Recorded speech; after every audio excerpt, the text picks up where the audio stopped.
26-এর আগে 24-এর পূর্বে আমাদের কথা, আমাদের সুর, আমাদের আমাদের তাল সব ছিল এক এবং অভিন্ন।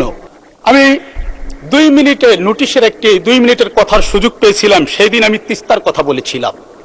আমি যে এলাকা থেকে এসেছি, চীনের দুঃখ যেমন হোয়াংহ, আমার রংপুর অঞ্চলের মানুষের দুঃখ হচ্ছে তিস্তা। তিস্তা নিয়ে কথা হয়েছে, আর তিস্তার কথা মনে পড়লেই মনে পড়ে মাননীয় মন্ত্রী অধ্যক্ষ আসাদুল হাবিব দুলু, যিনি আমার কারমাইকেলের ইকোনমিক্স ডিপার্টমেন্টের বড় ভাই, যিনি আমার নির্বাচনী আসনের, উনি 18 লালমনিরহাট 3, আমি 19 রংপুর 1। আমার আসনের উপর দিয়ে ওনার যাওয়া আসা। উনি অসুস্থ, চিকিৎসাধীন অবস্থায় আছে। আমি তার জন্য দোয়া কামনা করি, আল্লাহ যেন তাকে সুস্থতা দান করেন। আমিন। তিস্তা মহাপরিকল্পনা বাস্তবায়নের আমরা সবাই আন্দোলনের অংশীদার। উনি একজন কর্ণধার ছিলেন। আমরা আজকে পানি সম্পদ মন্ত্রী মহোদয় আছেন, ওনার কাছে আমরা সুস্পষ্টভাবে ওনার বক্তব্যে আমরা জানতে চাই এই তিস্তা মহাপরিকল্পনার কাজটি কতদূর অগ্রসর। কারণ আমি যে আসন থেকে নির্বাচিত হয়েছি, এই আসনটি গঙ্গাচড়া উপজেলার 9টি ইউনিয়ন, রংপুর সিটি কর্পোরেশনের 1 থেকে 9 নং ওয়ার্ড।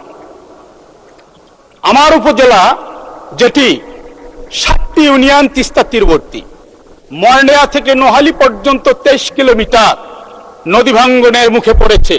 ইতিমধ্যে আমি এটার আবেদন জমা দিয়েছি, মন্ত্রী মহোদয় সুপারিশ করেছেন, এটা প্রক্রিয়াধীন আছেন। তিস্তা মহাপরিকল্পনা বাস্তবায়ন না হওয়া পর্যন্ত টেকসই স্থায়ী এটার একটা বন্দোবস্ত হওয়া দরকার।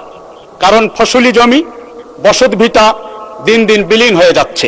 মাননীয় স্পিকার, আমার এলাকার মানুষ অনেক প্রত্যাশা নিয়ে পাঠিয়েছেন।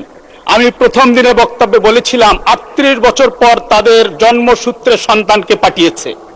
এর পেছনে একটা লজিক্যাল হিস্ট্রি আছে।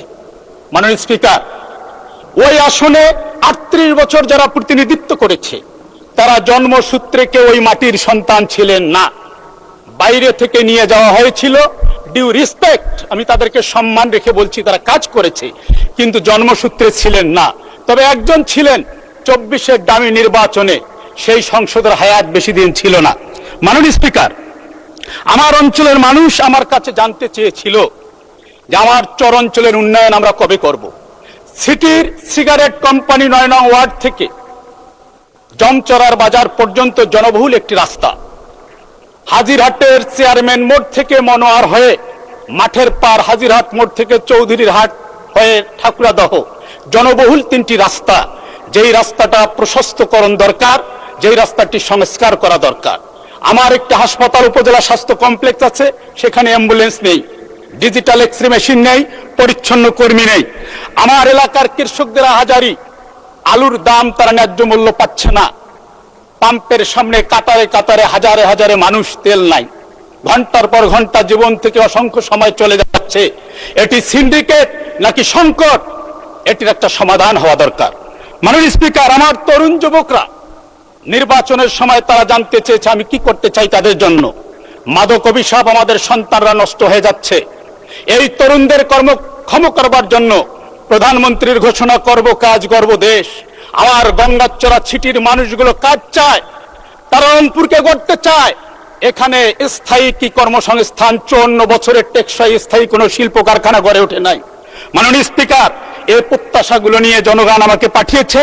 আমি এখানে স্থায়ী শিল্প কারখানা, ক্ষুদ্র মাঝারি এগুলো যেন গড়ে ওঠে, আমি সংশ্লিষ্ট মন্ত্রণালয়ের দৃষ্টি আকর্ষণ করছি। মাননীয় স্পিকার, আমি ছাত্র জীবনে একটা কবিতা লিখেছিলাম, কষ্টেরও ব্যথা আছে, কষ্ট পাই ভীষণ কষ্ট, বলি যখন কথা স্পষ্ট, বন্ধু তখন চেঁচিয়ে বলে তুই বেটা নষ্ট। আজকে এই মহান সংসদে এসে যখন আমি তন্ময়ের সাথে কিছুদিন ধরে বক্তব্য শুনছি, 26-এর আগে 24-এর পূর্বে আমাদের কথা, আমাদের সুর, আমাদের আমাদের তাল সব ছিল এক এবং অভিন্ন। আজকে কোথায় যেন গ্যাপ হওয়ার কারণে আজকে আমরা অল্পতে আকারে ইঙ্গিতে প্রত্যক্ষ পরোক্ষ ভাবে আঘাত করবার চেষ্টা করছি। টেনে আনছি 71, টেনে আনছি 72, আর 72-এর সংবিধানের কথা মাননীয় ব্যারিস্টার আন্দালিব রহমান পার্থ সংসদ সদস্য উনি বলেছিলেন আমাদের নাকি গাত্রদাহ হয়। মাননীয় স্পিকার, আমি মনে করি গাত্রদাহ জাতীয়তাবাদী দল বিএনপির হওয়া উচিত। কারণ এই সংবিধানের 6ষ্ঠ তফসিলে যেই স্লোগান দিয়ে জাতীয়তাবাদী দল, যার নেতাকর্মী উজ্জীবিত হতো, স্বাধীনতার ঘোষক জিয়া, লও লও লও সালাম, এই সংবিধান সেটিকে ওই মাননীয় সদস্য জি, মাননীয় সদস্য 2 মিনিট নরমালি দেয়া হয়, আপনাকে আরো 1 মিনিট দেয়া হলো। লয়ার হিসাবে আপনি খুব সুন্দরভাবে চেয়েছেন টাইমটা, সর্বমোট 3 মিনিট। ধন্যবাদ।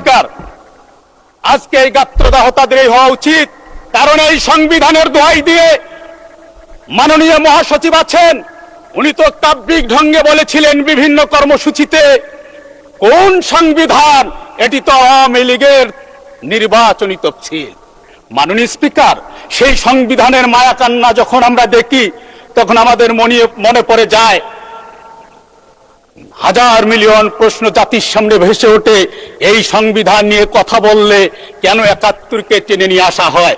এই সংবিধানকে তো 1000 বার ছুঁড়ে ফেলে দেওয়ার কথা বলা হয়েছে। নাম বলে সময় আমি নষ্ট করতে চাচ্ছি না মাননীয় স্পিকার।